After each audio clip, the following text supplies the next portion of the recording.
Hi, this is Dr. Kang, the Scuba Diving Stories again, and today's topic is post-dive fatigue.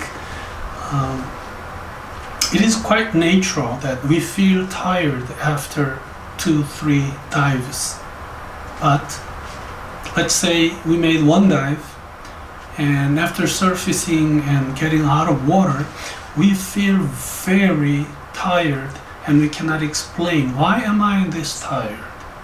This is unexplainable fatigue post-dive. So this is something that we can deal with if we understand it better. So let's take a look at the symptoms of decompression sickness and what does nitrogen bubble do to our physiological sequence. So the first thing with the platelet and second with WBC, white blood cell. And we'll also talk about how we can prevent or treat this post-dive fatigue. Symptoms, the most common one certainly is pain in the muscles, joints here and there. We also have some neurological symptoms like confusion, change in behavior.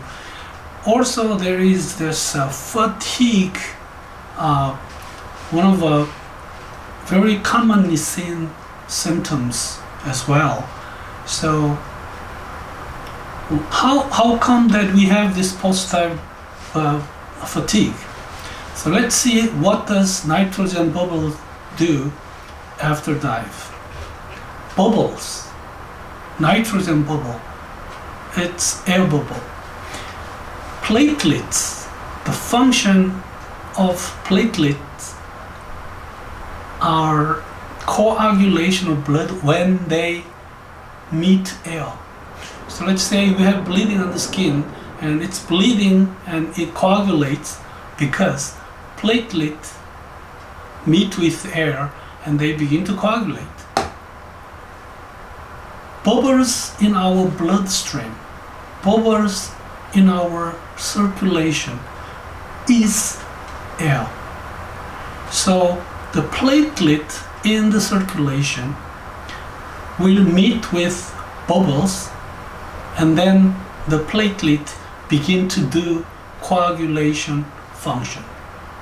So we have some thrombus made.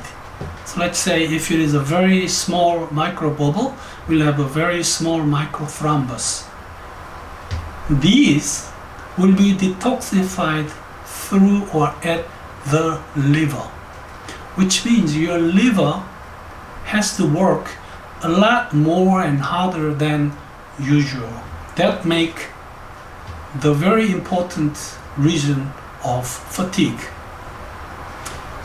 Certainly big bubbles will make big thrombus, and if they plug up the vein and the artery, they will become venous thrombus or embolism.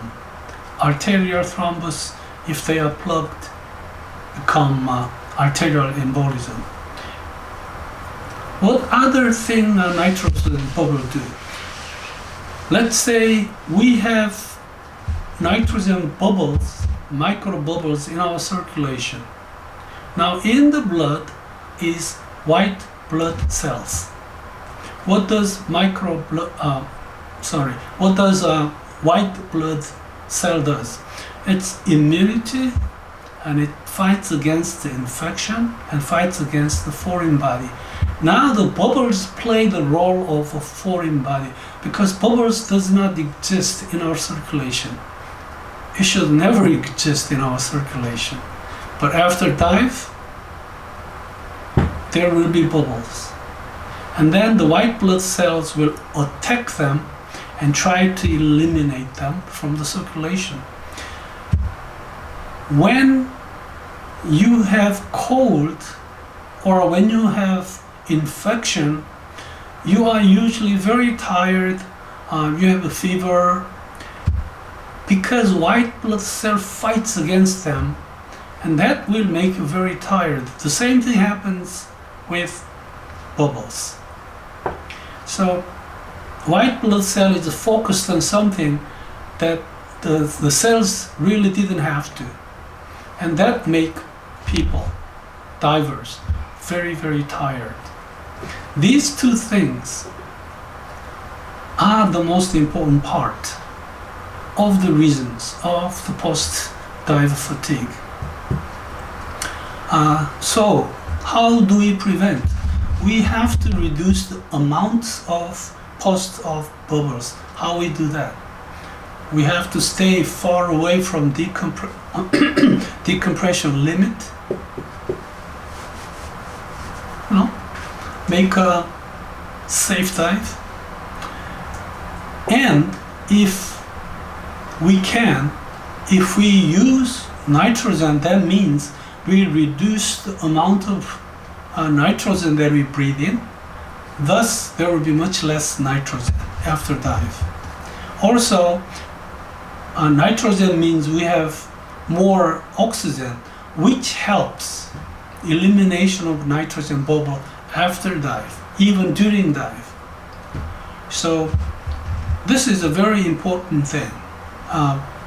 Nitrox certainly plays a very important role in reducing the feeling of fatigue. Nitrox will certainly extend the no decompression limit time. It will shorten the surface interval time when you need it. When you need to make the next dive quick enough, nitrogen still helps.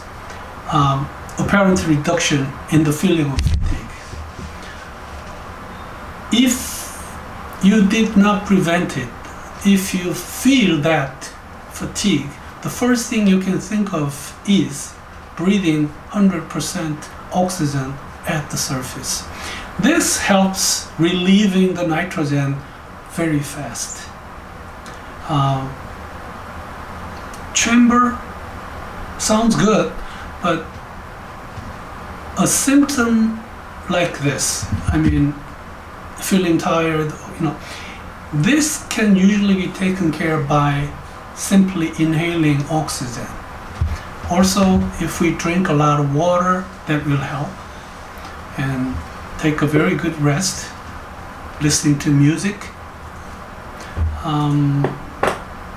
If we make the first dive, and if we feel very tired, just forget about the next dive. You should take a long surface interval, take a very good rest, drink a lot of water, and then you can decide if you're going to make another dive on the same day. Otherwise, we can dive tomorrow. And this was a post-dive fatigue topic today, and I talked about the symptoms of decompression sickness and the role of nitrogen bubbles to our systemic circulation, how physiologically the bubbles can make us feel tired, and also talked about the prevention and possible treatment. Oxygen helps, nitrogen helps, and drinking a lot of water certainly helps. And this is my contact information, and if you need anything, please contact me. Thank you very much.